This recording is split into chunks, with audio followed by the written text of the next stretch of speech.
আপনার বাচ্চার এক্সামের সময় যে কয়েকটি কথা এবং কাজ আপনার বাচ্চার সাথে বলবেন না বা করবেন না। নাম্বার 1, কনস্ট্যান্টলি একটু পর পর বাচ্চার রিভিশন প্রোগ্রেসের কথা জিজ্ঞেস করবেন না।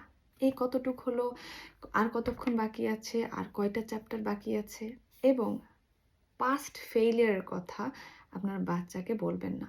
যে আগের মতো যেন এবারও না হয়, আগের মতো যেন ফেল না করো বা কম পয়েন্ট না আসে। আমি জানি আপনার উদ্দেশ্য আপনার বাচ্চাকে এনকারেজ করা, বাট আপনি যখন কনস্ট্যান্টলি আপনার বাচ্চাকে বলতে থাকবেন এবং ওর আগের ফেইলিয়ারের কথা মনে করিয়ে দিবেন, তখন কিন্তু আপনার বাচ্চার ভিতরের এংজাইটিটা আস্তে আস্তে বেড়ে যাবে এবং এর সাথে ওর ফোকাস, কনসেন্ট্রেশন এবং কনফিডেন্স সবগুলো আস্তে আস্তে কমে যাবে, যেটা ওর পারফরমেন্সে নেগেটিভ ইম্প্যাক্ট ফেলবে। নাম্বার 2, আনরিয়ালিস্টিক এক্সপেকটেশন রাখবেন না এবং সেটার কারণে আপনার বাচ্চাকে সব পড়া একবারে করানোর চেষ্টা করাবেন না।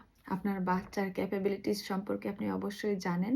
একসাথে সব পড়া একবারে না পড়িয়ে, বাচ্চাকে এত বেশি ওভারওয়েলম না পড়িয়ে, আগে থেকেই আপনার বাচ্চাকে অল্প অল্প করে পড়ানোর অভ্যাস করুন, যাতে করে এক্সামের সময় সব কিছু অতিরিক্ত মনে না হয়, স্ট্রেসটা আরও বেশি না হয়ে যায়। নাম্বার 3, পরীক্ষার সময় বাচ্চাকে আরেকটি বাচ্চার সাথে বা আরেকজন ভাই অথবা বোনের সাথে কম্পেয়ার করবেন না।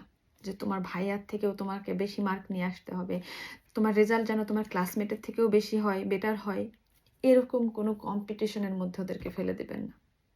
অলওয়েজ চেষ্টা করবেন যাতে আপনার বাচ্চা এক্সামের সময় ওর স্ট্রেস লেভেলটা কম থাকে। এই সময় আপনার বাচ্চাকে পজিটিভ কথা বলুন এবং পজিটিভলি এনকারেজ করুন।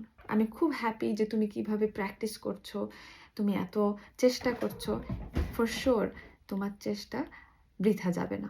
নাম্বার 4, আপনার বাচ্চাকে পরীক্ষায় রেজাল্ট ভালো করতে হবে, টপ হতে হবে, এই জন্য কোনোভাবে বাচ্চাকে কোনো লোভ দেখাবেন না। তুমি যদি পরীক্ষাতে ফার্স্ট হও তাহলে কিন্তু আমি তোমাকে ওই জায়গাটাতে ঘুরতে নিয়ে যাব। আপনি হয়তো আপনার বাচ্চাকে উৎসাহ দেওয়ার জন্য করছেন, বাট যদি কোনো কারণে আপনার বাচ্চা টপ র্যাঙ্কিংয়ের মধ্যে না আসতে পারে, তখন আপনার বাচ্চার ভিতরে ডিসঅ্যাপয়েন্টমেন্টটা বেড়ে যাবে এবং নিজেকে সে আস্তে আস্তে ফেলিয়ার মনে করবে, রিগার্ডলেস সে কোন পজিশনে আছে।